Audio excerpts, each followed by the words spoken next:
This is Michael Imhotep, founder of the African History Network and host of the African History Network show. I'm a talk show host, researcher, lecturer, writer, and historian, and national political commentator. It is Tuesday, June 18th, 2024. And I want to talk about this story. I posted on our Facebook fan page, the African History Network, and it deals with recent comments from veteran actor Morgan Freeman. Okay.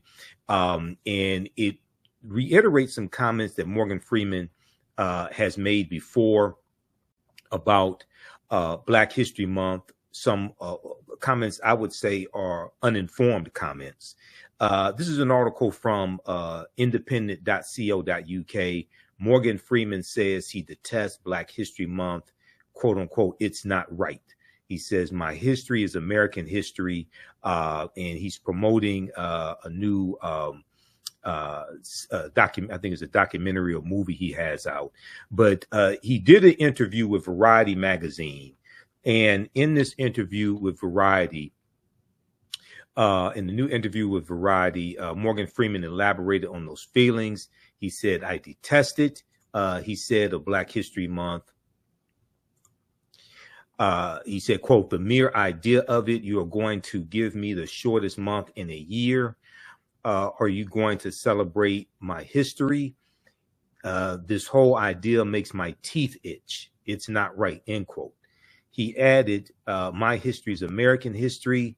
It's the one thing in this world I am interested in, beyond making money, having a good time, and getting enough sleep, end quote. Okay. He's currently promoting The Gray House, a Civil War era historical drama he produced along with Kevin Costner. All right. So, yes, he's interested in history, and he did a series on the History Channel as well, dealing with African Americans in history. But he's grossly wrong about Black History Month, African American History Month, which was created in 1926 by Dr. Carter G. Woodson, okay, who co-founded the Association for the Study of African American Life and History, September 9th, 1915. So these comments here are similar to comments Morgan Freeman made in 2006 in an interview with Mike Wallace for 60 Minutes. If we just look at this briefly, and then what I'm going to do is on March 31st, 2024, I interviewed one of my friends and fellow historians, Professor Manu Ampim. Okay. And Professor Manu Ampim, we talked about a number of different topics. And the main topic was dealing with the history of African civilizations.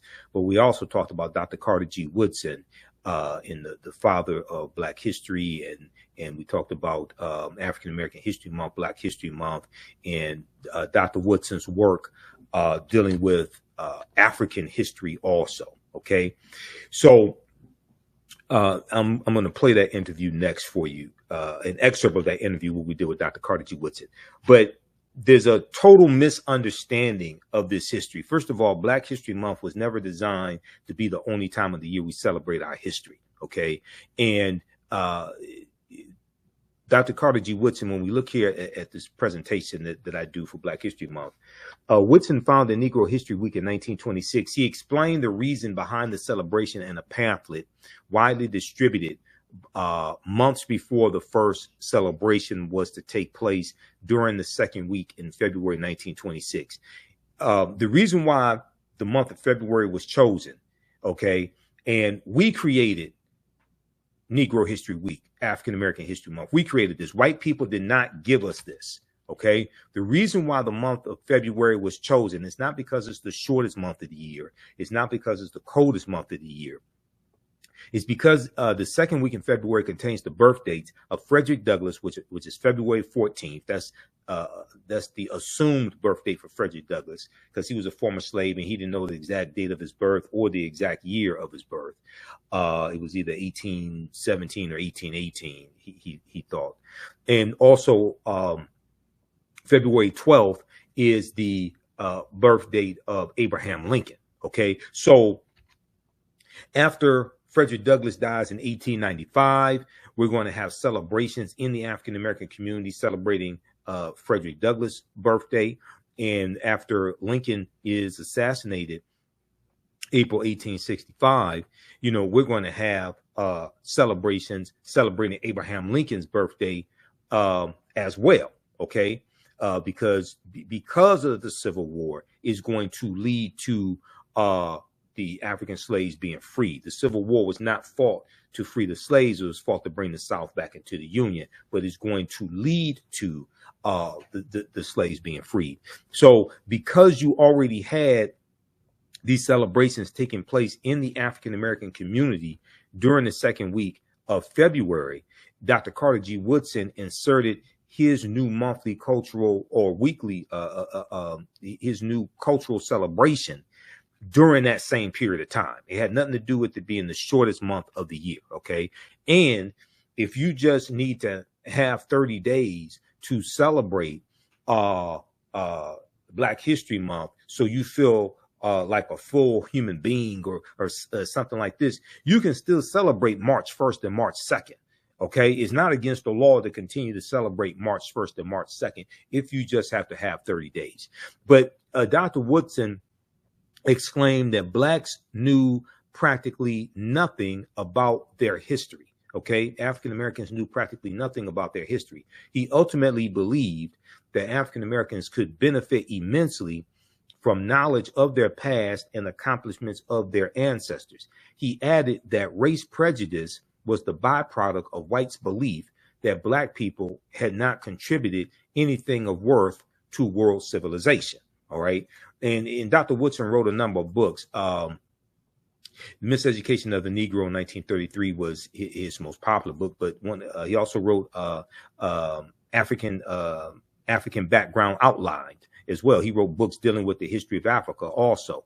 Dr. Woodson argued that if the historical record was set straight, that if the history of Black people were studied along with the achievements of others in schools, not only would Black youth develop a sense of pride and self-worth, but racism would also be abolished. Dr. Woodson, so contrary to popular belief, Black History Month was never designed to be the only time of the year we study our history or celebrate our history. Okay.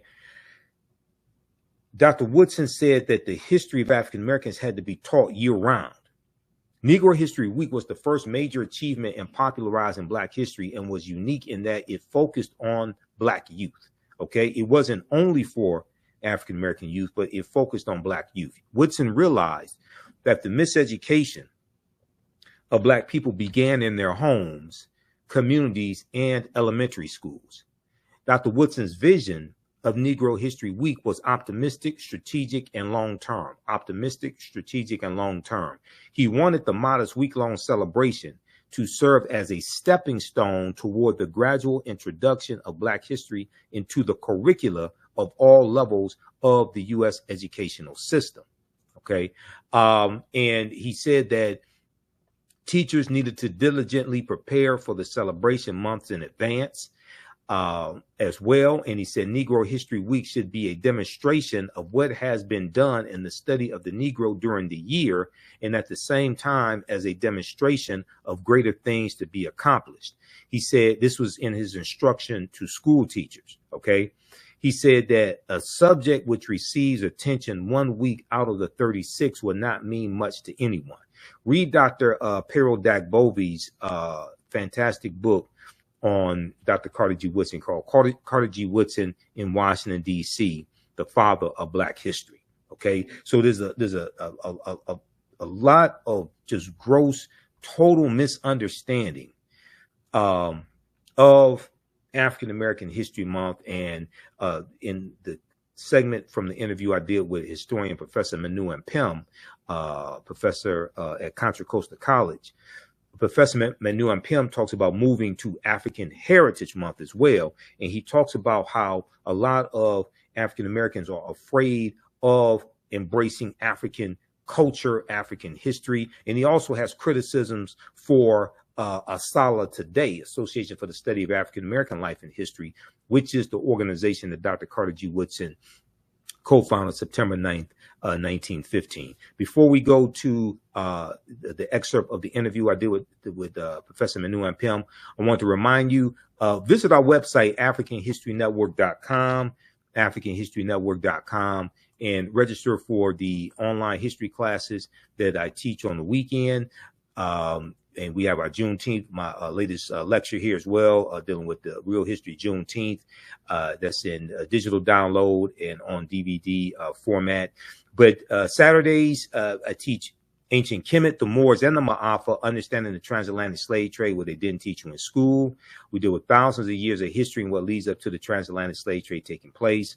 So the next classes for that are June 22nd and June 29th, 4 p.m. Eastern Standard Time. Click right here to register for that. We have our class lesson plan here that you could read and actually download. We deal with thousands of years of history and what leads up to the transatlantic slave trade taking place. And Sunday, June 23rd, my new class starts up, 10-week online history course, Black resistance movements from the Haitian Revolution, U.S. Civil War, Civil Rights Movement, Black Power Movement, 1800 to 1968. That class is on sale, $80. Register for that. You can register for both classes in the course bundle. It's on sale right now, $120 for the course bundle.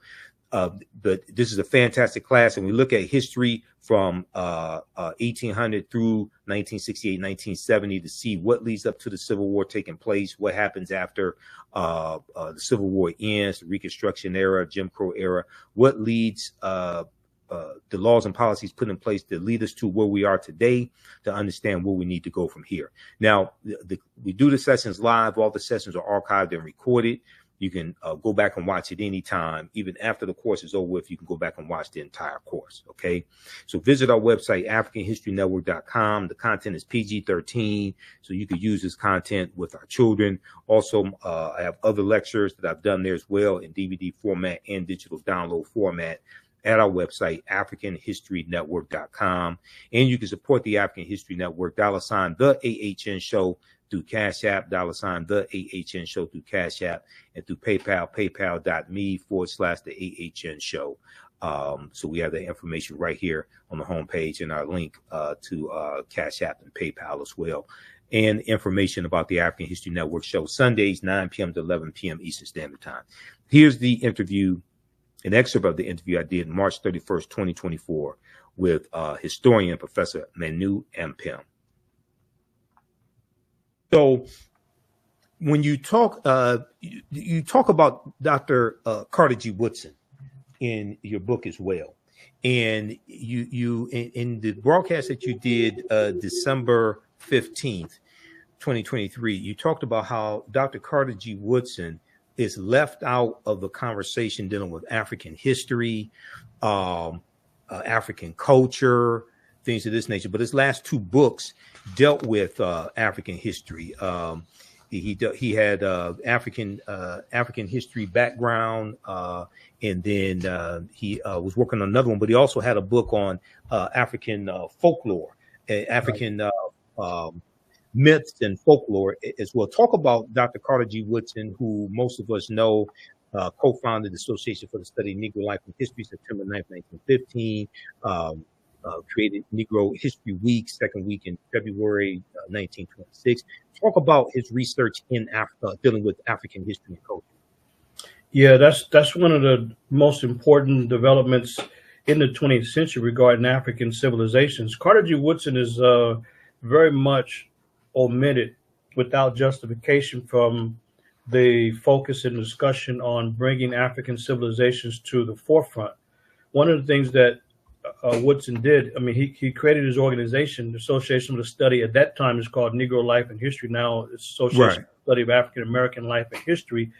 And Woodson began to do his work in the early 20th century. And when Woodson was around up until when he passed in 1950, his focus was increasingly on African civilizations. But from the time that Woodson led the charge to make the focus on history of Black people front and center, when he created the week in the second week of February 1926, Africa had always been a central component for Woodson. So and he's left out. So a couple of things that folks should know: he wrote several books on Africa. You mentioned Right. African myths and folk tales. That was one. The last two books he wrote was African Heroes and Heroines, and the last book is the African Background Outline. That was Right. the last two books. Not only that, but the last three articles written by the great scholar who passed in 1950. The Right. last three articles written by Woodson was a article series simply called Egypt, a 3-part series, and it was called Egypt because for Woodson, the mission was to bring back the missing pages, the missing chapters, and the missing volumes of the Black contribution to U.S. and world history. So for Woodson, this was unacceptable that Black people had been written out of the story of U.S. and world history and contributions. So for him, it was to establish our humanity. So when Woodson is focusing on in his essays and his books and his presentations to his organization, when he's arguing that there has to be the missing pages put back into the story, he's not just talking about the experience here in the U.S. He's looking at a global experience. When he says world history, he means just that. But so when Woodson was around, not only is he writing about African civilizations in his articles, his essays, and his books, but even the theme of the organization. You look at the organizational themes, and you see a number of themes during the lifetime of Woodson dealing specifically with Africa. Since that Right. time, the organization's moved away from Woodson's position on Africa. And the problem is that people don't even know. If they look at the journal the journal, now it's a Journal of African American Life and History, but the Journal of Negro History, Negro history. when that was founded in 1916, the very first issue is dealing with Africa. And not only that, but he has a team of writers who are focusing on Africa. So they from the very first issue of the journal, volume 1, number 1, there's several articles dealing with Africa, and they constantly did book reviews, and they're on Africa, not only from the first issue of the volume of the journal all the way through. But not only that, but even the bulletin. Later on, they created the bulletin of then it was called Bulletin of Negro History. Now it's a Bulletin of the Black History Bulletin. But in 1937, the very first issue, Woodson, as the editor, he has a big old picture of Africa on page 6, a big old picture on the very first issue. And in fact, all the way through, there is focus on Africa, and this gets left out of the scholarly discussion. And when scholars are looking at the Black history movement, they leave out Woodson and his unique focus on African civilizations. Like, for example, let me just give one example of what gets left out. So in March of 1939, the so-called Negro History Bulletin, which was designed and focused on for teachers, so that teachers can teach the students, this is what Woodson wrote. He says, sculpture reached its first, sorry, let me go to the title. The title is The Negro in Art, From Africa to America. And this is the March 1939 issue, volume 2, number 6. And this is what Woodson writes. He says, sculpture reached its first high level in ancient times under the Egyptians. The Sphinx near the pyramids of Giza, the temple at Luxor, the rock temple at Abu Simbel, and the obelisk show the greatness of Egyptian architecture and sculpture. And so he's claiming Egypt or Kemet as an African civilization, but he's writing articles all the way through. He's reviewing books like Lorenzo Turner on Africanisms in the Gullah dialect, and Woodson's reviewing the books like that because Africa was front and center for Woodson. There's not a time that Woodson was not writing articles and or books about Africa, or his organization having themes dealing specifically with Africa. What Osla has done, and you mentioned Darrell Scott, he's one of the last persons defending Woodson when Woodson said that self-publishing is self-defense. And so what the organization has done, they've left out Woodson's work on Africa, not because it's not there, because they're uncomfortable. So Professor Scott, Dr. Scott, he was arguing that how in the world could you disregard the work of Woodson when he established in 1922 the Associated Publishers. He said that Associated Publishers Inc. Yep, the publishing company. 1922. And so the thing is that Woodson said that nobody can edit and change your work if you're publishing yourself. So that's why for him, he can say whatever he wanted to say. Like you had the great book there, The Miseducation. He was able to say what he wanted to say, when he wanted to say it, and who he wanted to say it to. But what the organization did is decide to disrespect the tradition, disrespect Woodson. And now if you want to get the journal, you got to go through the University of Chicago. And Dr. Scott was one of the last battlers to say, this doesn't make sense. This is not Woodson. This is not Woodson's tradition. But guess what? Those folks are the one, and they may be listening. So what? Challenge the evidence. They're the ones uncomfortable with Africa. That's why they. I get that impression. I get that impression that many of them are uncomfortable with Africa. They're uncomfortable with Africa, and that's why they would rather give up independence against Woodson's position and give the publication to the University of Chicago. So, folks, if you want to get the journal of what's now called a Journal of African American History, or get the back issues of the Journal of Negro History, you got to go through the big mainstream institution, University of Chicago Press, and not through the Association for the Study of African American Life and History, because those professionals who have the money and resources to remain independent, but they don't have the orientation. So they disrespect Woodson and they disrespect his tradition. There's no defense to it. So kudos to the guest you had on, because Brother Dr. Scott. Daryl Scott, he's one of the last ones fighting to try to keep a respectful focus on Woodson's vision. So not only has the organization give up the independent publishing apparatus, but they've abandoned Africa. And you look at the theme. Now everything is African American. There's nothing wrong with that. But look, Brother Michael, here's how we do it in the Woodson tradition. And I have some of the themes. Go ahead, keep talking, because we got some of the themes. Because there's been a theme. There's been an annual theme for Black History Month, Negro History Week, African American History Month since 1928. Yes. Okay, and Dr. Woodson picked these themes. He died in 1950. Go ahead and then we're going to go over a few of these themes that dealt with Africa, because most African Americans don't know there's been an annual theme for Black History Month. When I do my presentations on African American History Month, I said we don't have to keep recycling the same 15 to 20 sanitized Negroes every year. We don't understand how powerful this monthly cultural celebration is and why it was actually created. Go ahead.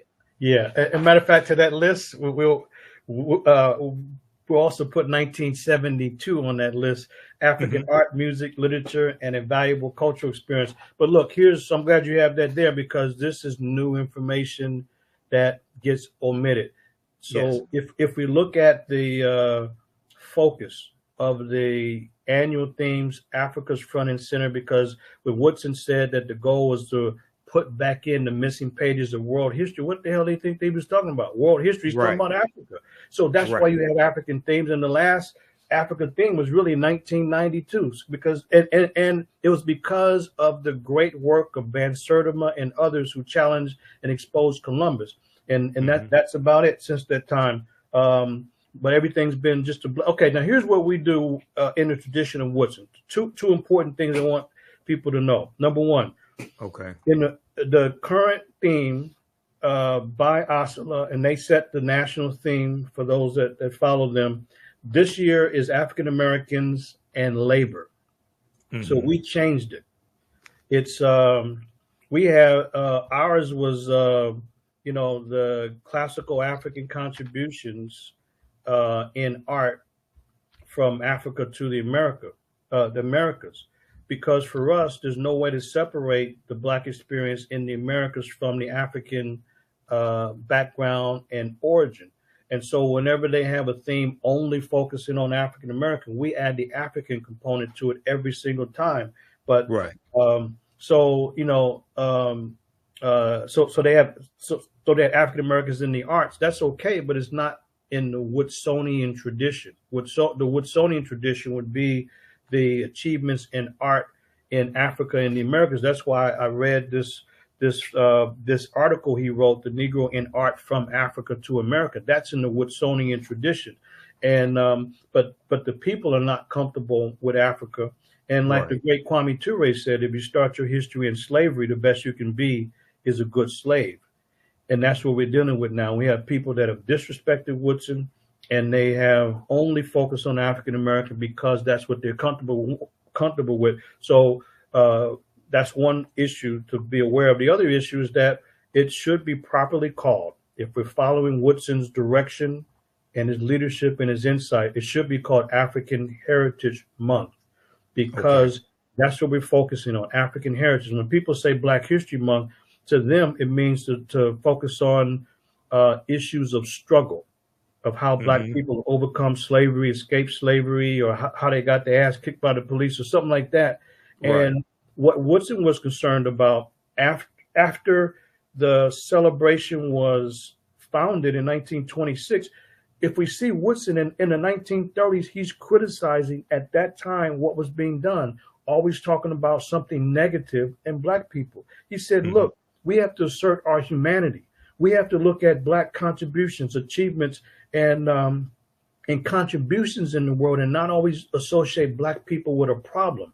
This is why Woodson focused on it as a celebration. And he's embracing Africa. They had plays, they had all kind of skits, plays, all kind of things, important information about contributions, because Woodson understood that we had to assert our humanity and use at least some time of the year to focus on our unique achievements, accomplishments, and contributions in the world. And this is why he continues to embrace Africa. So as he's learning more, he's writing more about it. But what's happened is that people are more and more, they're uncomfortable with Africa. They leave out Woodson's focus on Africa. So when they say Black History Month, it means really, as some of us would say, it's a Negro version where you're only dealing with safe folks who are only, you can only talk about them if they're fighting against slavery or during the civil rights or human rights era, which are great struggles, but it's very limited in scope.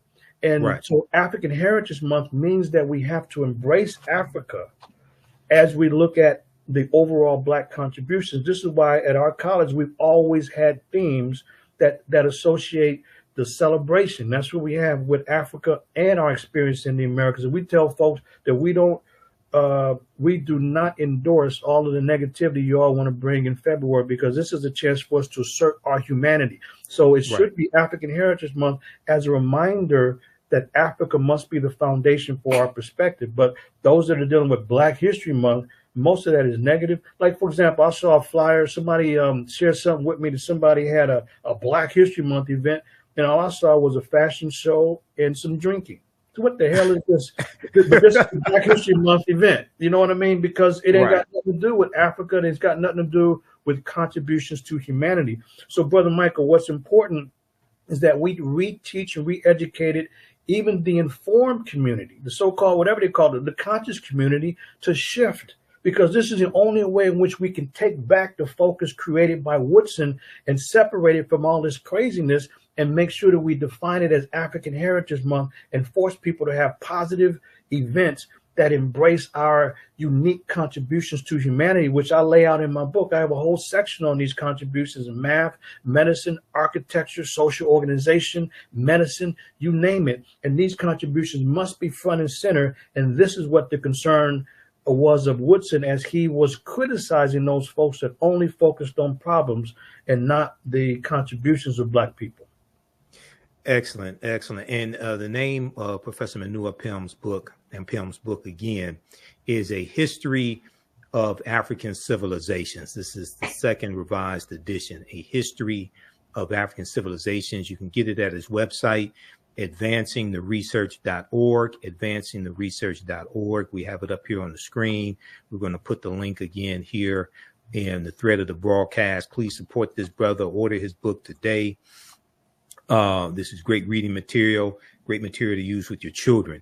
I'm going to pull this back up, this slide I have, because this is a slide from my African American History Month presentations. And this is research I did years ago. If we just look at some of the themes, now there's been an annual theme since 1928. And if you go to Asala's website, asala.org, asalh.org, they have all the themes going back to 1928, annual themes. 1928, Civilization, a World Achievement. 1933, Ethiopia Meets Era in Truth. 1935, The Negro Achievements in Africa. 1936, African Background Outlined. Now, we know Dr. Woodson died in 1950, but 1960, the annual theme was Strengthening America Through Education in Negro History and African Culture. I don't understand how you deal with Negro history and African culture, but okay. This is 1960. But in 1971, African Civilization and Culture, A Worthy Historical Background. And then we know let me see, I have a Sala's website up here right now. We know in, let's see, 1992, you talked about African Roots, Experience New Worlds, Pre-Columbus to Spatial Exploration. So that was the 500-year commemoration of Columbus setting sail on his first voyage. 1987, Afro-Americans and the Constitution from colonial times to the present, etc. Go ahead and talk about that for a minute. Then I have the article that I was looking for from the New York Times that talks about Brazil and South America. Yeah, these themes, it clearly shows Woodson's consistent and well-rounded focus on Africa. And as you mentioned, he passed in 1950. So when the themes continued in 1960, 1971, 1972, it's because these are people that was still around that he was mentoring and influenced. But as time has gone on, they've separated. I'm talking about the organization from Woodson's focus on Africa, and the community and the public has fallen into this, unfortunately, of separating Woodson from Africa and separating his scholarship from Africa, because Woodson more and more was focusing on Egypt, Ethiopia. I mean, I can read so many different articles and statements that he made about Ethiopia as the forerunner of Kemet. He says that Ethiopia, which came first, it was the forerunner. And his book, Ethiopia and Kush, Abyssinia, the grandmother. Yes. Mm-hmm. He's talking about that, and he's mentioning in his book, the Negro in Our History. This is when in 1922, this is when he starts to focus on this. And the Negro in Our History, this was the definitive textbook for decades until John Hope Franklin wrote his book. But before John Hope Franklin's book, From Slavery to Freedom, Woodson's book, the Negro in Our History, was the standard text. And so every aspect of his work, including the organization, you see it through the themes. You see Woodson's influence on Africa. But Brother Michael, we would never know that today if you read and listen to these scholars today. It ain't that the evidence is hard to find. Like you say, anybody can go to Oslo's website and see the themes and see the other publications. It's not difficult, but of course, now you got to go to the University of Chicago. You can get some of these early volumes and get the articles on. So this is why it was important for me in the second revised edition. This is why it was important for me to expand the second edition and include a chapter on Woodson to blow up the myths and misinformation that is across the board. I mean, people who've read a lot, they know about the miseducation of the Negro, but there's a lot of other crucial and critical things that are not known about Woodson because we haven't read deeply enough, and scholars have carefully omitted Woodson's work on Africa. And that's why it's very important for me to get this information out. And when I've been doing presentations, people have been very surprised. Like for example, to show you Woodson's work, as he's the editor of the journal, so Journal of Negro History, Volume 1, Number 1, January 1916. Look, they have the first issue. This is what was impressive about Woodson. He wasn't writing alone. He had a team of writers that was making this contribution. So Monroe wrote a piece called The Passing Tradition and the African Civilization. This is the very first issue. And then there's Stafford, who wrote a book, The Mind of the African Negro, Africans, as reflected in this Proverbs. Then there is, and then there's a book review, another book review, Negro Culture in West Africa. Mm-hmm. So you got this in the very first volume. Woodson pulls together a pool of writers to help support his writing and scholarship in the area. So it's a body of writers focusing on Africa in the very early period, over 100 years ago. And we would never know that until we pull up those themes, which are public. You don't even have to register and become a member to see that. And then, and you got the journal, and there's the bulletin, plus there's Woodson's work. So this is why I added the chapter to the book, in order to blow up this nonsense about the misrepresentation. You talk about the miseducation of the Negro. This is miseducation all over again by his own organization, miseducating people about their own founder. And I'll challenge anybody, because documentation beats conversation is right there. And, absolutely. And this is a key. And you know what? This is the second time in my research that I found this. The first was when I was shocked to see that the biggest file that Dr. King kept was his file on Africa and the African liberation movements. So here you got two 20th century giants, and people around them have totally misrepresented the record because they're not comfortable. And not because these men didn't focus on Africa, it's because the propagandists have decided to omit this information. That's why it's so crucial, brother, to challenge people and make sure that we begin to call it and conceive of it and execute February as African Heritage Month, to break away from the craziness around Black History Month, where you got nothing but superficial events that have nothing to do with Woodson, and we should not want any part of that. And just to give people example, if they don't know what I'm talking about, they had an event at UC Berkeley out here a few years ago. It was some black guy. He had apparently success at getting some white nationalists out of the KKK. So that became a Black History Month event to show his success in getting some white supremacists out of the KKK. And they put that on our website at the college. Somebody told me about it. I said, you know what? You got a few minutes to take that nonsense down. So we don't support that.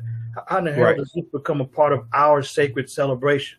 You know, it's about achievements, accomplishments and contributions in the world, and to assert our humanity and not deal with all of the negativity that we hear and know about and learn about all the time. We cannot always associate Black people with a problem, but that's why I'm focusing on it and really telling the community we got to break away and move forward in February in the Woodsonian tradition and embrace Africa.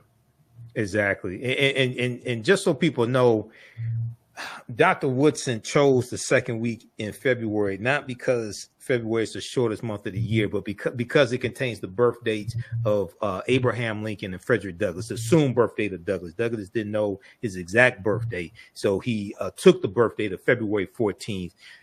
Most of us know that as Valentine's Day. And then Abraham Lincoln's birthday, February 12th, because going back to when Frederick Douglass dies in 1895. Basically, each birthday after that, we had celebrations in our community for Frederick Douglass. And then also there were celebrations that we had in our community for Abraham Lincoln's birthday as well, after, Lincoln's assassinated in 1865. So because those two, you already had those celebrations taking place in the African-American community, Dr. Woodson inserted this new cultural holiday, this new cultural celebration into that period. Okay, so that's why it's in February. It has nothing to do with February being the coldest month of the year, the shortest month of the year, and it's not something white people gave us either. Right. I hear this myth also. White people gave us the month of February. No, we took it. Okay, we created this. To the class. Visit our website, AfricanHistoryNetwork.com, AfricanHistoryNetwork.com.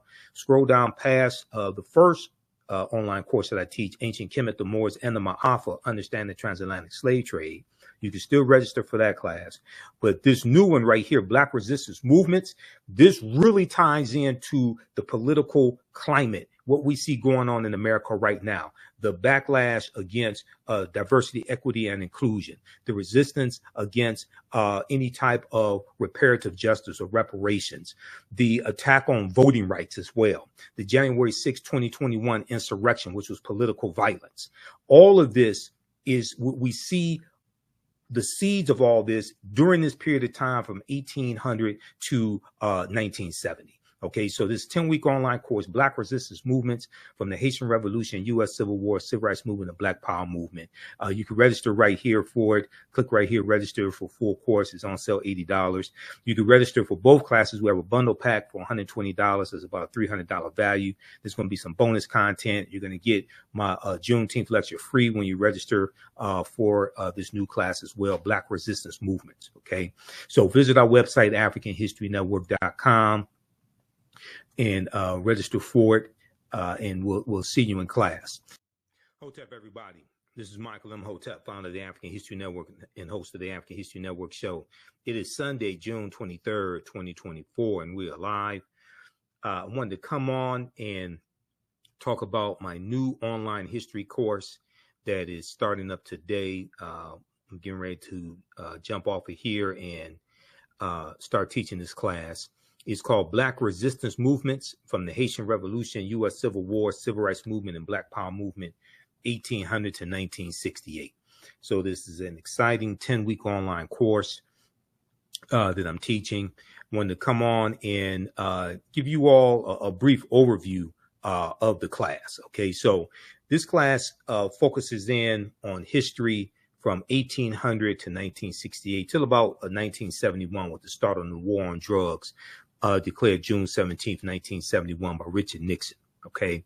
And this class focuses on what leads up to the Civil War taking place.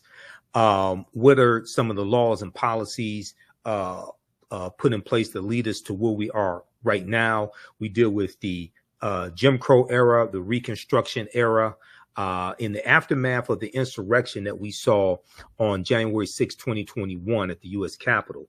Many leading historians drew parallels between the violence that we saw January 6, 2021 and the Reconstruction era, which is from 1865 to 1877. Okay, the Reconstruction era, right after slavery ended.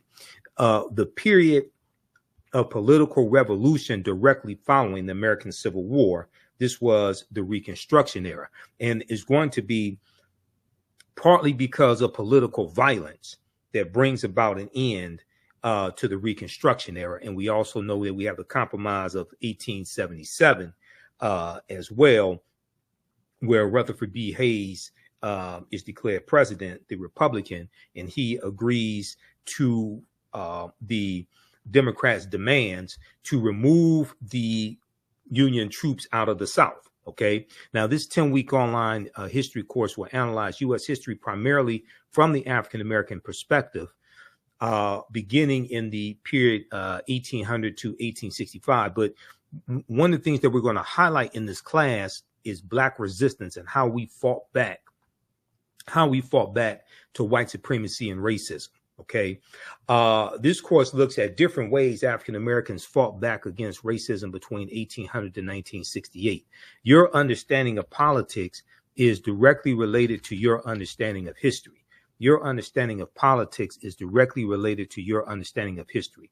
We'll analyze U.S. history primarily from the African American perspective, beginning with the Haitian Revolution, which is 1791 to 1804, and the Louisiana Purchase of 1803, because the Louisiana Purchase of 1803 and the Haitian Revolution, those two events are related.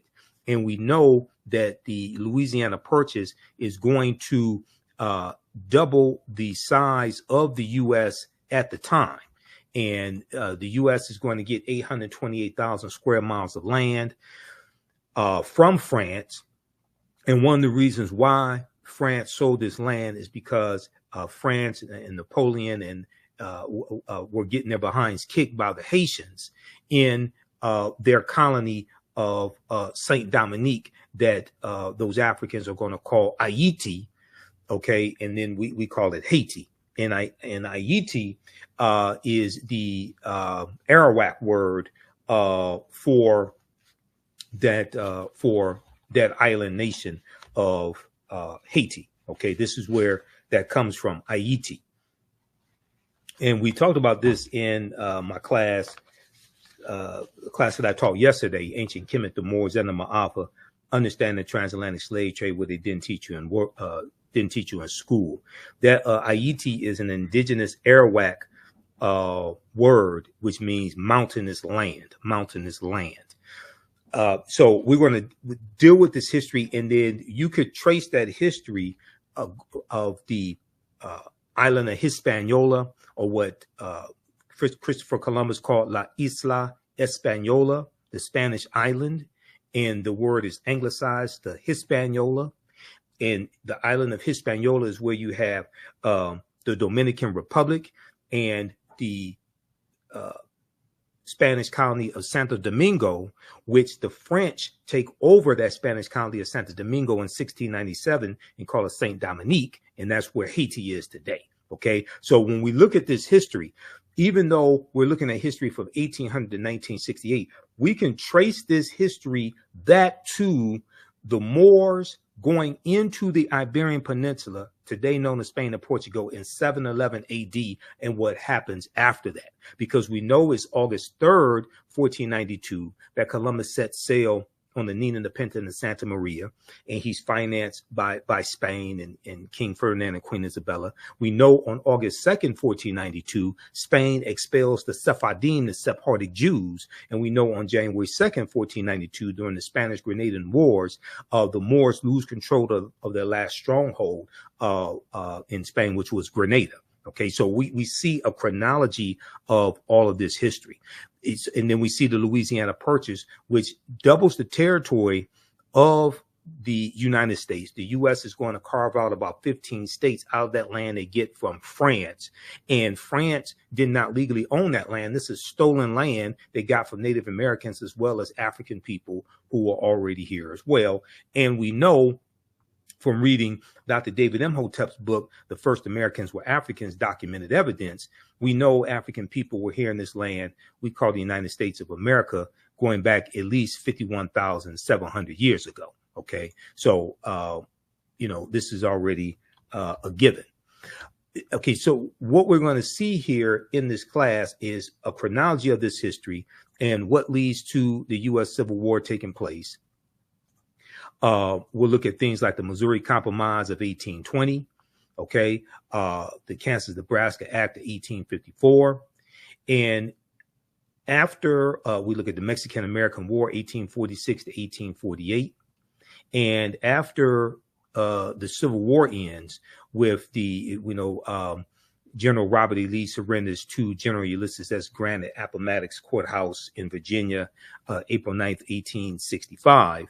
And then you have June 19th, 1865, Juneteenth. But as we will look at in this class, we know that the Emancipation Proclamation did not free the slaves. Okay, the Emancipation Proclamation did not free the slaves. We know that the border states of Maryland, Missouri, Kentucky, and Delaware, they were all exempt from General Order Number 3. Okay, delivered by Major General Gordon Granger. And, we just commemorated Juneteenth, and we should celebrate Juneteenth. But as you saw in the videos from my presentations for Juneteenth 2024, I said that we have to protect the history of Juneteenth and correct the history of Juneteenth. And June 19th, 1865, when those enslaved Africans in Galveston, Texas, got the word that they were freed, that was not the last day of slavery, because Kentucky and Delaware did not abolish slavery until December 18th, 1865. And that is when the 13th Amendment was adopted. We know that when Georgia ratifies the 13th Amendment, December 6, 1865, Georgia becomes the 27th state to ratify the 13th Amendment, and it becomes law, and it's adopted December 18th. So Kentucky and Delaware did not abolish slavery until 6 months after Juneteenth. So how could Juneteenth be the last day of slavery? Okay, so a lot of these reports that you hear in the media are basically false about Juneteenth. Okay, so we go through and we look at some of these original documents. We look at the U.S. Constitution, Emancipation Proclamation, things of this nature. And the Reconstruction era is a very, very important period of history that's not talked about a lot in schools. Okay, and Americans, number one, are very ignorant of history, but Americans know very little about the Reconstruction era as well. You can register for this class because I'm going to jump off here and jump into the class. class right now at our online school and start teaching the intro to the class. Visit our website, AfricanHistoryNetwork.com, AfricanHistoryNetwork.com. Scroll down past the first online course that I teach, Ancient Kemet, the Moors, and the Ma'afa, Understand the Transatlantic Slave Trade. You can still register for that class. But this new one right here, Black Resistance Movements, this really ties into the political climate, what we see going on in America right now, the backlash against diversity, equity, and inclusion, the resistance against any type of reparative justice or reparations, the attack on voting rights as well, the January 6, 2021 insurrection, which was political violence. All of this is what we see. The seeds of all this during this period of time from 1800 to 1970. Okay, so this 10-week online course, Black Resistance Movements from the Haitian Revolution, U.S. Civil War, Civil Rights Movement, and Black Power Movement. You can register right here for it. Click right here, register for full course. It's on sale, $80. You can register for both classes. We have a bundle pack for $120. It's about a $300 value. There's going to be some bonus content. You're going to get my Juneteenth lecture free when you register for this new class as well, Black Resistance Movements. Okay, so visit our website, AfricanHistoryNetwork.com. and register for it, and we'll see you in class. I want to go back to this PowerPoint presentation. These are some of the actual slides from the class. There are 80 to 100 articles that we look at in this course, and there are numerous slides that I put together for this class as well. There's 2 binders full of articles that I teach, because it's really close to about 100 articles that we look at here. So we go through, we look at the 13th Amendment. Now, contrary to popular belief, people think the 13th Amendment has an exception clause because it says, except as punishment for a crime whereof the party shall have been duly convicted, shall exist within the United States or any place subject to their jurisdiction. So people are under this misconception, oh, well, this is why you have mass incarceration, because of the 13th Amendment. No, that's false, okay? What is the 13th Amendment? What law is the 13th Amendment based upon? The 13th Amendment is based upon what's known as the Northwest Ordinance of 1787. The Northwest Ordinance of 1787 dealt with the Northwest Territory. It dealt with Michigan, Ohio, Indiana, Illinois, Wisconsin, and Minnesota. The Northwest Territory is one of the main reasons why the Northwest Ordinance, I should say, the Northwest Ordinance of 1787 is one of the main reasons why places like Michigan, where I live, had very low levels of slavery, because the Northwest Ordinance basically abolishes slavery in the Northwest Territory. And when I did my presentation for the Detroit Reparations Task Force on March 2nd, 2024, some of you all have seen the video of that lecture because I've been rebroadcasting it on my social media platforms. I talk about the Northwest Ordinance there, officially titled An Ordinance for the Government of the Territory of the United States, Northwest of the River Ohio. The Northwest Ordinance was adopted on July 13, 1787 by the Confederation Congress. Okay, this is the same Congress. This is who drafts the U.S. Constitution. Okay, in 1787 at the Philadelphia Convention, the Confederation Congress, the one house legislature operating under the Articles of the Confederation. So the Northwest Ordinance chartered a government for the Northwest Territory, provided a method for admitting new states to the Union from the territory, and listed a Bill of Rights guaranteed in the territory. And one of the things that it did was basically forbade slavery. A Bill of Rights protecting religious freedom, the right to a writ of habeas corpus, that means having your day in court before, being convicted, the benefit of a trial by jury, and other individual rights. In addition, the accordance encouraged education and forbade slavery. So this is why, like in 1832, Michigan had in 1830, the U.S. Census showed Michigan only had 32 slaves. In 1773, we know Detroit had 73 slaves. Okay, but after that, in 1787, you're going to see a drastic decline in the number of slaves that the Michigan Territory has, and then Michigan becomes a state in the Union in 1837, and it gets admitted to the Union as a free state. So this is why I said that the people that, even though slavery did exist in Michigan, there was very low levels of it. And also many of the numbers that you see talking about the number of slaves in Michigan, that also included Native American slaves. And at one point, Native American slaves outnumbered African slaves 3-1.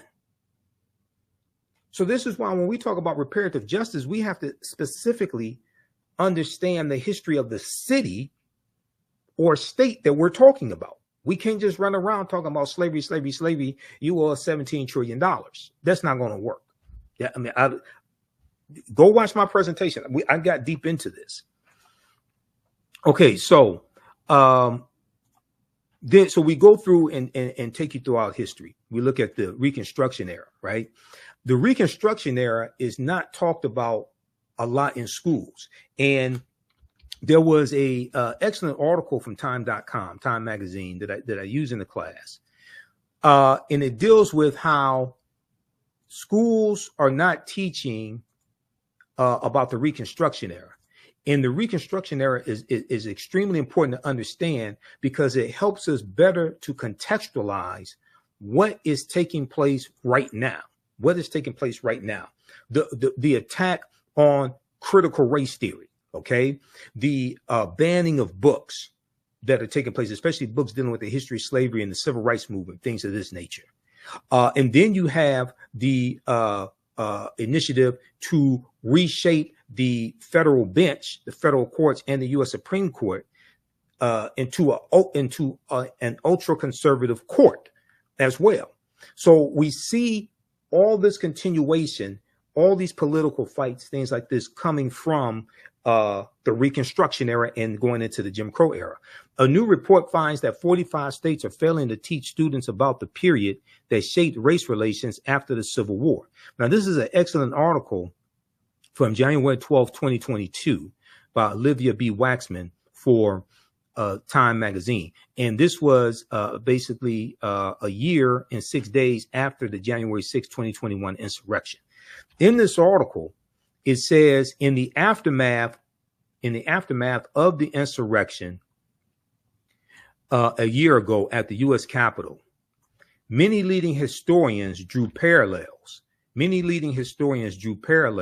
between the violence that we saw January 6, 2021 and the Reconstruction era, the period of political revolution directly following the American U.S. Civil War. So Civil War is 1861 to 1865. Quote, now, Eric Foner is one of the top historians when it comes to the Reconstruction era. Okay. Historian Eric Foner said, quote, the events we saw reminded me very much of the Reconstruction era. Okay. The events we saw reminded me very much of the Reconstruction era and the overthrow of Reconstruction, which was often accompanied or accomplished, I should say, by violent assaults on elected officials. So whether we have like the Clinton, Mississippi riot of 1875, where President Ulysses S. Grant refused to intervene. He implemented his non-intervention policy, but he intervened in 1871 using the Ku Klux Klan Act of 1871, and he cracked down on Ku Klux Klan activity in South Carolina. He declared martial law in 9 counties in South Carolina, and this is after Congress passed the third of the enforcement acts, and this one is section 241 of U.S. Code, is known as the Ku Klux Klan Act of 1871. Okay, now Eric Foner is the author of the book Reconstruction, America's Unfinished Revolution, 1863 to 1877. He said this in an interview with the New Yorker magazine published a week after the January 6, 2021 insurrection. Now, scholars say studying the aftermath of the U.S. Civil War can help put into context many of the most seminal events in the U.S. in recent years, from the brutal murder of George Floyd, May 25th, 2020, okay, in Minneapolis, Minnesota, by Derek Chauvin, to the voter suppression laws enacted after African-American voters played a big role in helping Joe Biden and Kamala Harris be elected president and vice president in 2020. But despite the timeliness of the era in today's climate, many students in American schools will not get a full education on Reconstruction until they get to college. But majority of them are not going to go to college. The Reconstruction era, understanding this is why when I talk about Juneteenth, I say we can't deal with just one day in history. Juneteenth leads you to the Reconstruction era, 1865 to 1877. It leads you to the Civil Rights Act of 1866, which allows African Americans to enter into legal contracts and negotiate wages. And it's the Civil Rights Act of 1866 that's being used against us now in these anti-diversity, equity, and inclusion lawsuits that white conservative Ed Bloom is filing. He filed it against the Fearless Fund, the African American women who give out grants to businesses of women of color. And Ed Bloom is saying that they're discriminating against white business owners. It played a part also when we deal with the affirmative action being overturned in college admissions. That was Ed Bloom, conservative activist Ed Bloom, who filed that lawsuit once again. So one of these Reconstruction laws and the 1866 Civil Rights Act, that was the foundation of the 14th Amendment of 1868. Now you have these white supremacists using these laws against us that were created for us. And this is why we have to understand this history and understand, and your understanding of politics is directly related to your understanding of history. Okay. And this is why I say we have to practice political self-defense. Understanding how these laws and policies impact African Americans, impact our economic condition, how to weaponize our vote, how to fight back against these people, take them out of power, vote them out of office, and understanding how to protect gains that have already been made. If you don't understand history, you don't understand the gains that have been made.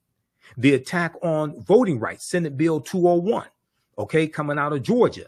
That's very similar to the attack on voting rights, African-American voting rights that we saw at the Mississippi State Constitution, the Mississippi State Convention in 1890, okay, shortly after Reconstruction ends. And they're rewriting the Mississippi State Constitution to oppose poll taxes and literacy tests, to suppress, it was specifically designed to suppress the African-American vote. There's an excellent article from the Washington Post called "The Mississippi Plan to Keep Blacks from Voting in 1890. Quote, "We came here to exclude the Negro," end quote. Now, that quote, "We came here to exclude the Negro," is a direct quote from Solomon Saladin Calhoun, who was the white county judge who presided over the Mississippi State Convention. And he said, "Let's tell the truth. If it bursts the bottom of the universe, we came here to exclude the Negro. Nothing short of this will answer." Because African Americans were the majority of the population in Mississippi, and we were the majority of the voters. Okay. So they're trying to take back power. They imposed, the delegates eventually adopted a literacy test and a poll tax geared to suppress the black vote in a state with a black majority. The Mississippi Plan became the model throughout the South, part of a raft of racially oppressive Jim Crow laws that ended Reconstruction. What you're going to see is other states adopt similar laws. South Carolina, 1895, Louisiana, 1898, Alabama, 1901. You're going to see Georgia, Oklahoma. It's the same thing that happened after Senate Bill 201 passed. Okay. Out of Georgia, other states, especially many of these former Confederate states, they started passing similar bills. Okay. And what are they doing? They're cracking down on mail-in ballots, okay? And they're trying to find ways to suppress the votes of African Americans, Latinos, Asian Americans, white college students as well. It's not just targeting African Americans. We are the main target, though, because we have historically been targeted because there has always been a fear of African American political power in this country. Read the article from motherjones.com. Now, you know, I'm a national political commentator. You see me on Roland Martin Unfiltered every Friday. You see me on the African History Network show. I just did Attorney Areva Martin show this week as well, this past week. You know, she's a CNN legal analyst, Areva Martin. So I was on her radio show on 1580 AM KBLA out of Southern California, which is Tavis Smiley's radio station. I did the Carl Nelson show on WOLB Baltimore, Radio 1. I did his show on Monday, June 17th. We dealt with Juneteenth history and politics and the 2024 presidential election, etc. Look at this article right here, May 13th, 2021. Leaked video, Dark Money Group brags about writing GOP voter suppression bill across the country. Quote, we did it quickly and we did it quietly, end quote, said the executive director of Heritage Action. Now, this is an excellent article that I use in my classes. This is written by Ari Berman and Nick Sergey. Ari Berman used to write for thenation.com. And during the 2016 presidential election, Ari Berman wrote a series of articles dealing with the voter suppression that was taking place during the 2016 presidential campaign. And he has one article that deals with how there are 868 fewer polling places to vote at in the 2016 campaign. That's a direct result of Shelby County versus Holder, U.S. Supreme Court case of 2013, which gutted Section 5 of the 1965 Voting Rights Act. Well, the reason why you needed the 1965 Voting Rights Act is because of what happened in Mississippi in 1890 at the Mississippi State Convention. And what happened in Florida in 1889 when Florida was the first state to have poll taxes, and what happened in South Carolina and Georgia and Alabama when they rewrote their state constitutions. This is why you needed the 1965 Voting Rights Act. And you've had white supremacists who've been trying to weaken the 1965 Voting Rights Act or revoke it altogether, basically since it was implemented. So quickly here, when we look at this piece from Mother Jones, okay, how many of you all know this? Senate Bill 201 was crafted by Heritage Action for America.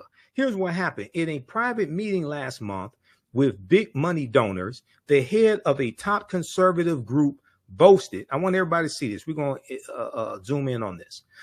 The head of a top conservative group boasted that her outfit had crafted the new voter suppression law in Georgia and was doing the same with similar bills for Republican state legislators across the country. They did it with Senate Bill 201 in Georgia, and they did it with other similar bills in Republican state legislators across the country. Quote, in some cases, we actually draft them for them, end quote, she said, or we have a sentinel on our behalf, give them the model legislation so it has that grassroots from the bottom up type of vibe, end quote.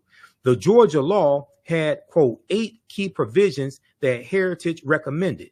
Jessica Anderson, the executive director of Heritage Action for America, a sister organization to the Heritage Foundation, told the foundation's donors at an April 22nd gathering in Tucson, Arizona, in a recording obtained by the watchdog group documented and shared with Mother Jones.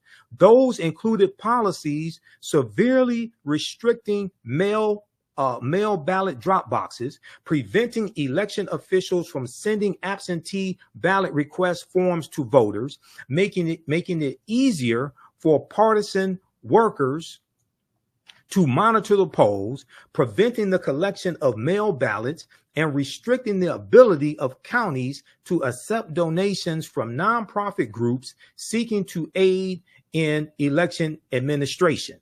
Okay, now this law was signed into law by Georgia Governor Brian Kemp, and when he signed it, he was in a room with all white men. And he's sitting down at the desk, and above him is a painting of a slave plantation. Go research this when they did this, okay? But check this out. It gets deeper. Do you know who the Heritage Foundation is? The Heritage Foundation is an ultra right-wing conservative think tank, And they're the ones who engineered Project 2025, the Heritage Foundation. Have you heard about Project 2025? All of this stuff, all the history and politics is connected. This is what we deal with in this class. This is why I had to create this class, because the first course that I teach, Ancient Kemet, the Moors, and the Ma'afa, Understanding the Transatlantic Slave Trade. So we deal with history going back thousands of years, and deal with what leads up to the transatlantic slave trade. And we deal with the transatlantic slave trade, like globally, and then deal with it here in the US. And, you know, we leave off like in the early 1800s. But I realized that crucial period of time from 1800 to 1970 or so, we really have to focus in to understand what happened during that period of time, because that puts us on a direct trajectory to where we are today, especially the collapse of Reconstruction and then going into the Jim Crow era. We look at the Lily White movement in 1928, which was the effort of Republicans to push African Americans out of the Republican Party, going back to 1928, when Republicans appealed to Southern segregationist Democrats in 5 former Confederate states to get them to vote for Herbert Hoover, who was the 1928 Republican candidate for president, and Herbert Hoover won. We know Herbert Hoover mishandled the Great Depression and loses to Franklin Roosevelt in the 1932 presidential election. Okay, so we get to see a chronology of all this history. But Project 2025, and you know, I talked about it when I was on Carl Nelson's show.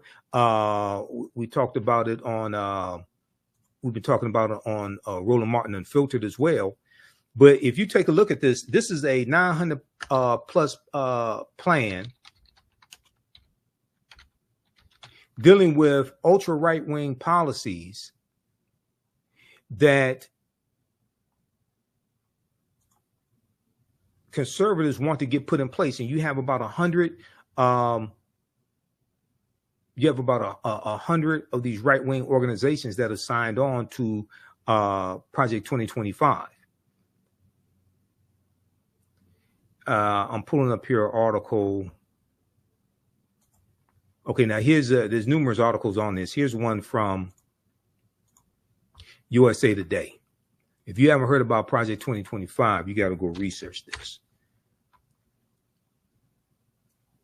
What is Project 2025? The Presidential Transition Project Explained. Now, this is from June 10th, 2024 from USA Today. This deals with giving more power to the president. This deals with getting rid of the Department of Education. This deals with the nationwide ban on abortion. This deals with weaponizing the Department of Justice as well. I mean, this stuff is deep. This deals with politicizing federal employees and getting rid of thousands of federal employees and implementing a loyalty pledge as well to be a federal employee. What is Project 2025? The Presidential Transition Project Explained. This is from the USA Today. The detailed plan to dismantle and reconstruct the government laid out by conservative groups known as the 2025 Presidential Transition Project has critics up in arms over its apocalyptic and authoritarian nature. The Heritage Foundation, a conservative think tank in Washington, D.C., led an effort to create the more than 900-page Mandate for Leadership published in April 2023. So this is the type of planning these people are doing. Reimagining the executive branch, and presented a plan to overhaul several government agencies, including the FBI, for the country's next conservative president to follow. Now, the Heritage Foundation did something similar in 1980 with their Mandate for Leadership. And and that was a book in 1980 that contained 2,000 policies they wanted the Reagan administration to adopt. The Reagan administration adopted 60% of those policies in the first administration of Ronald Reagan, And these were a lot of anti-African American policies. These policies calling for smaller government, attacking poverty programs, all different types of negative things like this.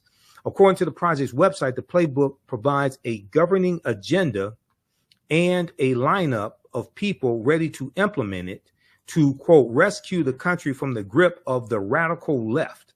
Rescue the country from the grip of the radical left.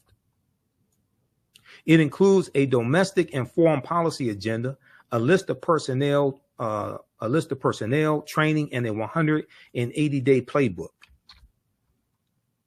Read the rest of this here, dealing with Project 2025. Okay, there are numerous articles on this, and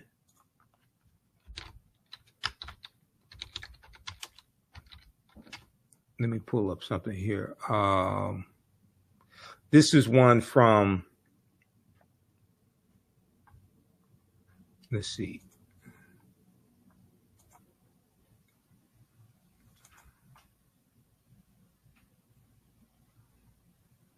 This is one from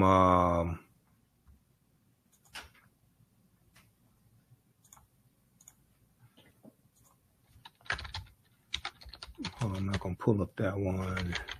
That's a video.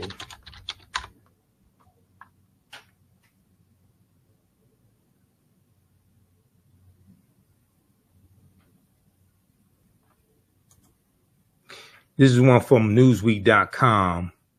Now, this is the ex-Republican National Committee chair. This is Michael Steele, who's African-American. And he's confronting, so on the weekend on MSNBC, co-hosted by Michael Steele, they just had the guy who's the head of the Heritage Foundation on the show. They had him on this weekend. It was Saturday. They had him on Saturday, June 22nd. Ex-RNC chair confronts Republican on Project 2025 plan to gut government, 2024.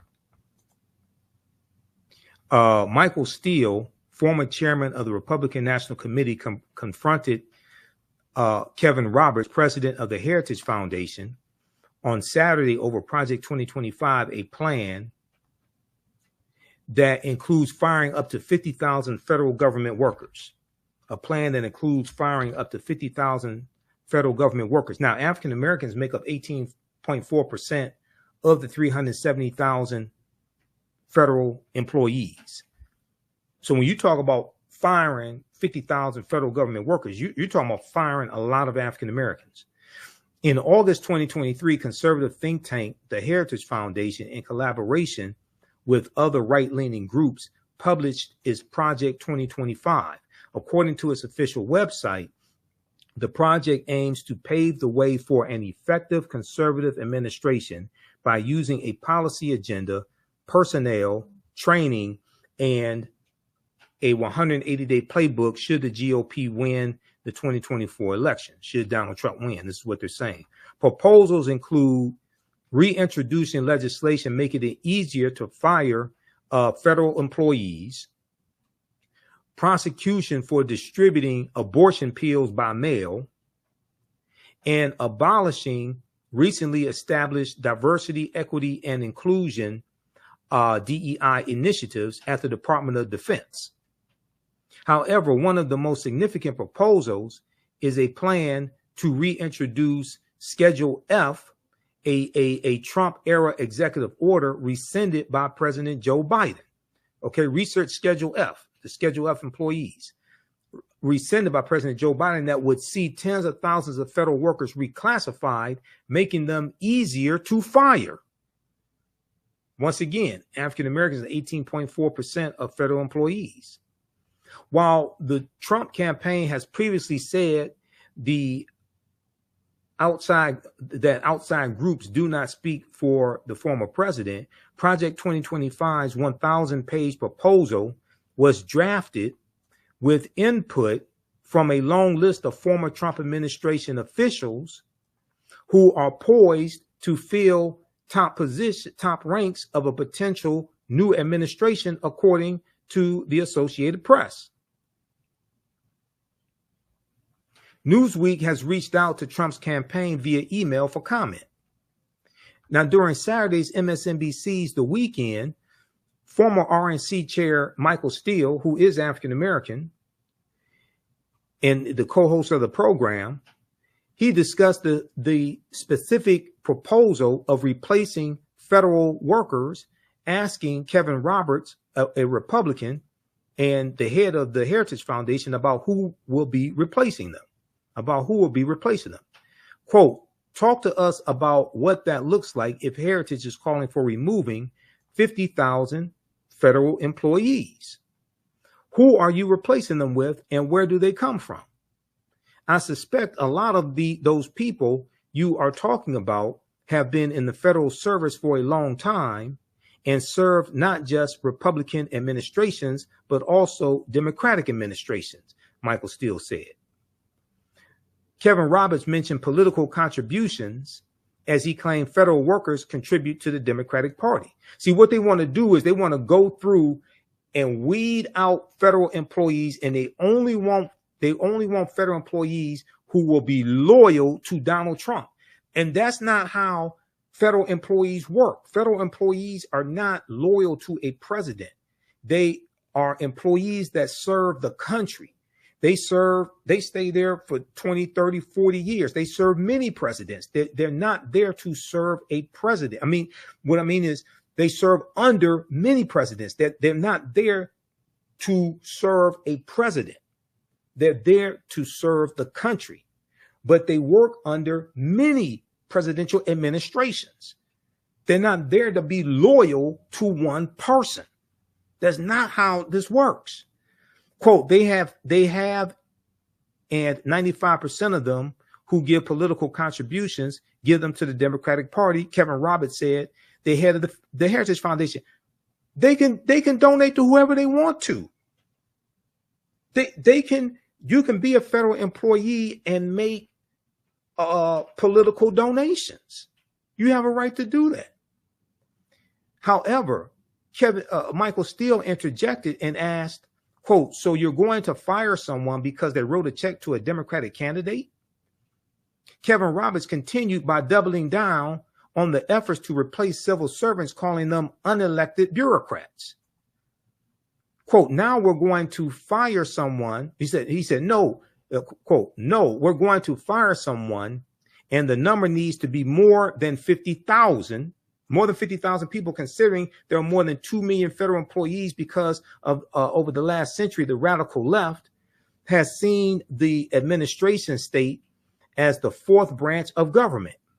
They're unelected bureaucrats, but ultimately we have to devolve power from the imperial city of Washington back to the people.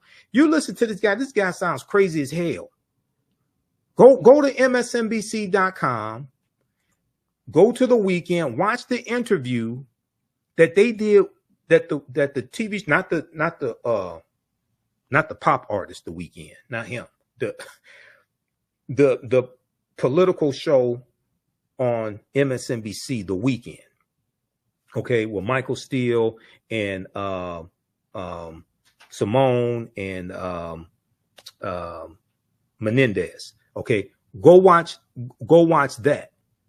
They interviewed Kevin Roberts Saturday, June 22nd, 2024. This dude sounds like a Trump bobblehead, full of conspiracy theories. And he's the head of the Heritage Foundation. This is the organization that created Project 2025. Not only that, the 226 federal judges that Donald Trump got confirmed, and the 3 Supreme Court judges, those judges came from lists submitted to him from the Heritage Foundation and the Federalist Society. Go research that.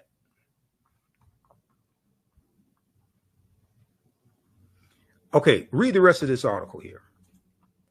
This is how deep this is. Your understanding of politics is directly related to your understanding of history, because they both intersect. And when we study history from 1800 through 1970, and we're going to end in 1971 with Richard Nixon declaring his war on drugs after he ran for president in 1968 and won in 1968, and he won on the platform of law and order, which basically means lock up black people, protect white people. And he ran on a backlash to the civil rights movement, the Black Power movement, the rebellions taking place across the country, attacking the anti-poverty programs that the Great Society programs from President Johnson. He attacked a lot of those programs as well. Okay. So so how do you all like this type of information? Give us a thumbs up, give us a heart, give us a like. This is a very, very timely class. And this helps you to better understand what's taking place in the country right now, dealing with politics, news events, people reclaiming the Confederacy. We just did a story on Roland Martin Unfiltered where 2 schools in Virginia just voted to rename the schools after Confederate heroes, because they changed the names of the schools in 2020 when you had a racial reckoning taking place in this country because of the killing of George Floyd.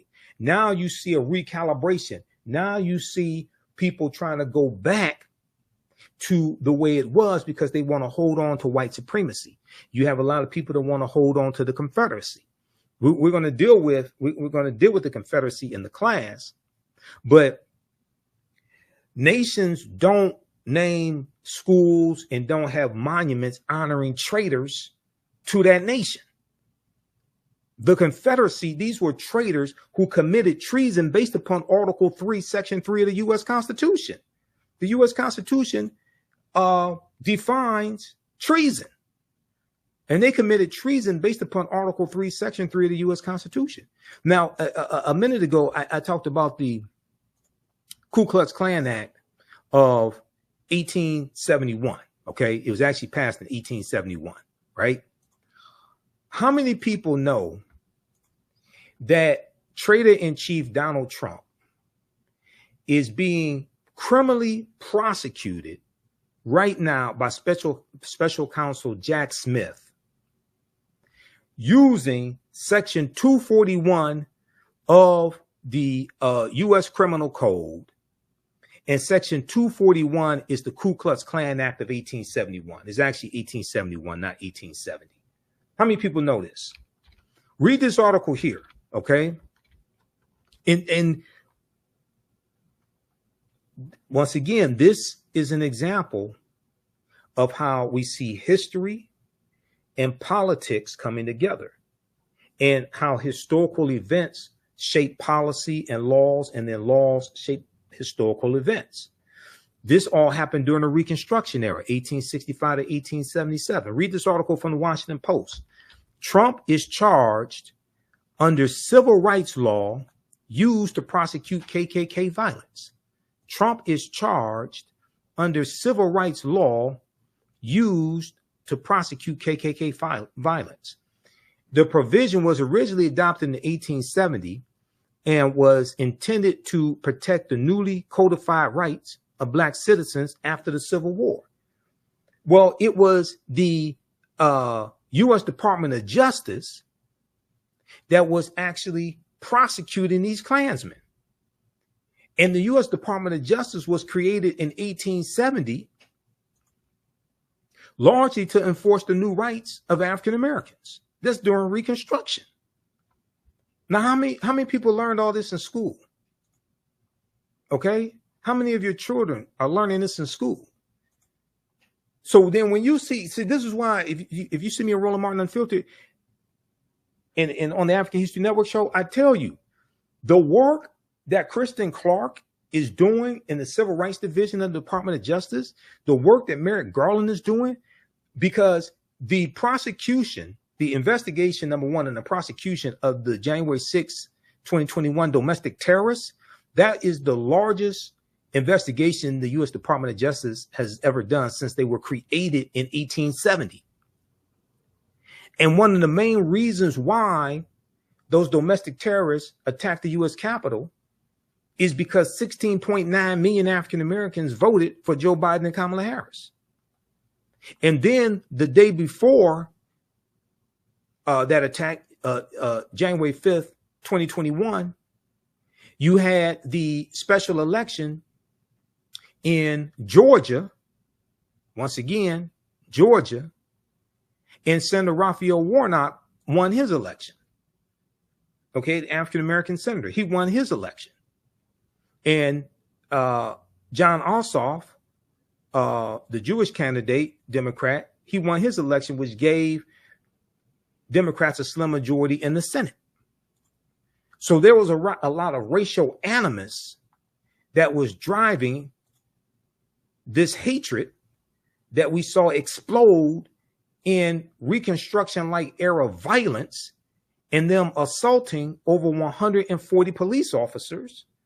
Yet Donald Trump says he loves police officers and he backs the blue. But he sat there for 187 minutes in the White House watching it on television and did absolutely nothing. He backed the blue until the coup. That's what happened.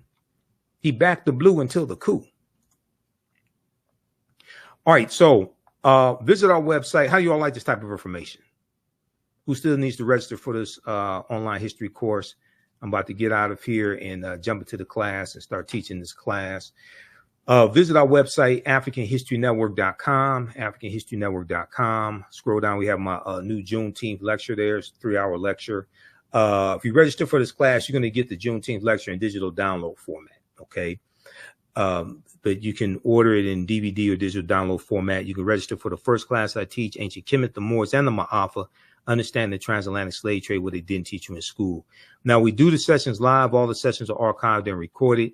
You can go back and watch these anytime. So even after the course is over with, you can still go back and watch the class. Okay. A year from now, 2 years from now, you'll still have full access and you can watch the class.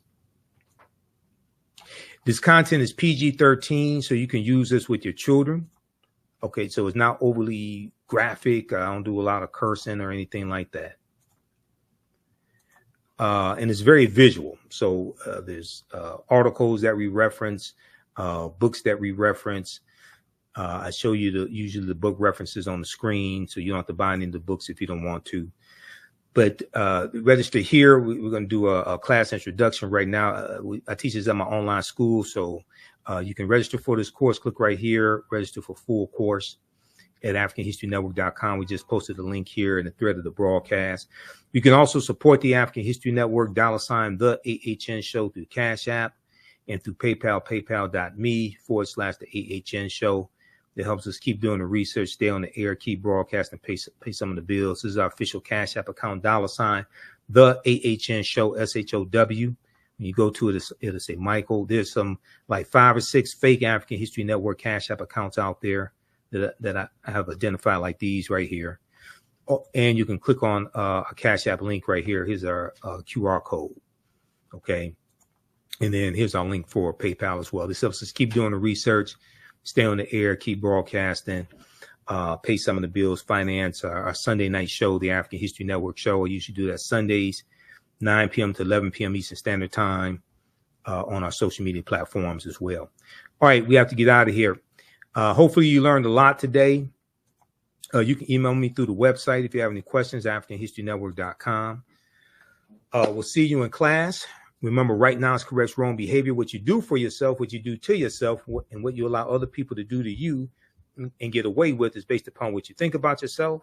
What you think about yourself is based upon what you have been taught about yourself. What you've been taught about yourself is based upon everything you've read, heard, and seen about yourself. So when you control the radius of a man or woman's thoughts, you can control the circumference of his or her actions, because the mind can't do or teach what it doesn't know. And your understanding of politics is directly related to your understanding of history. Okay, so we'll see you in class. Listen to the African History Network show. And Wakanda, right now is correct wrong behavior. It's not over till we win. Wakanda forever.